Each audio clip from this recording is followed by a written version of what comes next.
E a Passarim Bebidas traz mais uma dica deliciosa pra gente. É a groselha adorável, ideal para o preparo de refresco. A groselha adorável rende mais de 35 copos.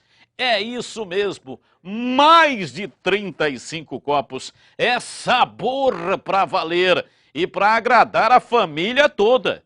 Também fica uma delícia no leite, na cobertura de pipocas, sorvetes, maçã caramelada, caldas de doces. Toda hora é hora de groselha adorável. Que tal agora, hein? Groselha adorável, mais um produto com a qualidade da Passarim Bebidas. Peça já! Ligue no 11, que é o código de área 3308-8400 e também teu site que está na tela é da Passarim Bebidas. Ponte na tela. Quem acompanha futebol conhece bem o ditado que diz que o jogo só acaba quando o juiz apita. Verdade, né? Acho que tivemos mais uma experiência, no caso, né, negativa, né? Pelo fato de ter tomado o gol aos 45 do segundo tempo. Mas agora, como a gente já falou, passou, né? A gente tem que pensar no próximo jogo em casa, diante do Inter. Na teoria, o técnico deve dizer que é preciso ter atenção total nos 90 minutos mais os acréscimos e que o final da partida é um momento crucial em que ninguém pode relaxar. Na prática, não é o que vem acontecendo. Para a Ponte, que entrou no Brasileirão pensando primeiramente em não entrar na zona da morte, os momentos finais dos jogos poderiam representar uma briga por uma vaga na Libertadores da América. A gente sabia que se a gente tivesse todo o tempo conseguindo os resultados, necessariamente para estar brigando lá em cima, a gente estaria lá em cima com todo mundo, né? Desde o primeiro turno isso tem acontecido. Mas agora é paciência, né? Se as partidas terminassem aos 40 do segundo tempo, a Macaca teria 10 pontos a mais e estaria a 6 do São Paulo, último time classificado para a Libertadores. Vamos então a uma pequena retrospectiva. Logo na primeira rodada, Escudeiro decretou a vitória do Galo Mineiro aos 45 da etapa final. Terceiro jogo do campeonato, Wagner Love empata nos acréscimos. Quando o time recebeu outro carioca, o Fluminense, reprise do filme, pênalti em Wellington Nem aos 45 e gol de Fred. Fora de casa, o problema se repetiu diante do Santos, aos 40 do segundo tempo. No Beira-Rio, a virada do Internacional veio aos 46. Começa o segundo turno, continua o apagão. A Macaca poderia ter saído do Pacaembu com 3 pontos se Emerson não tivesse marcado aos 44. Diante do Fluminense, teve o grave erro de arbitragem.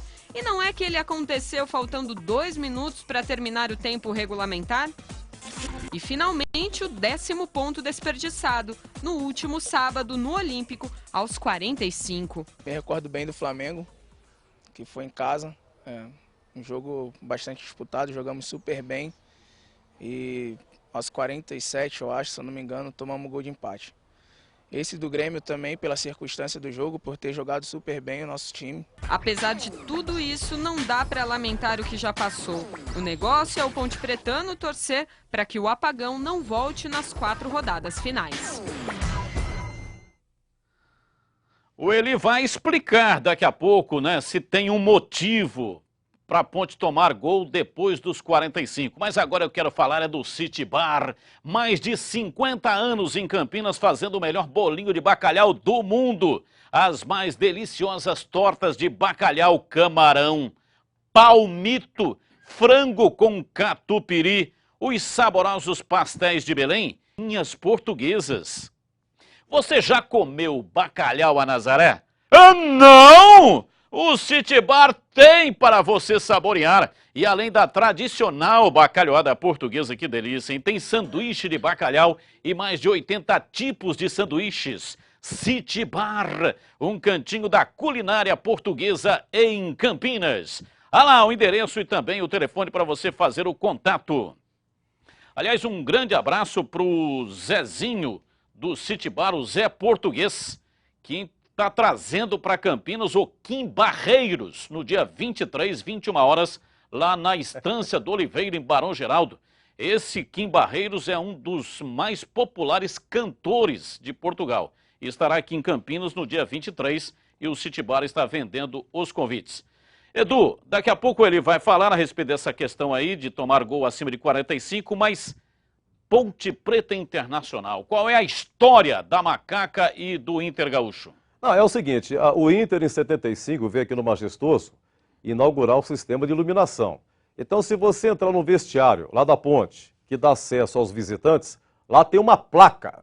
E uma vez saiu no Correio Popular essa reportagem, a placa, eu peguei o papel, que eu adoro um papel, recortei, saiu a ficha do jogo, e eu vou colocar aqui para o nosso câmera pegar, e a placa diz o seguinte: o Esporte Clube Internacional paraninfou, orgulhoso, a inauguração do sistema de iluminação da valorosa Associação Atlética Ponte Preta, setembro de 1975.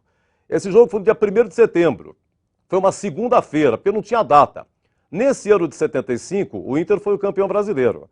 Esse amistoso foi 2-0 para o Inter, o Zé Duarte era o técnico da Ponte, Rubens Minelli, técnico do Inter, então ficou marcado por isso. Agora, a história da torre, onde que ela foi dar uma voltinha, essa quem sabe é o Batista, seu Batista. É, pode falar. Coronel Petenar, né, que Deus o tenha, já falecido, mas o Coronel Petenar era uma figura folclórica, né?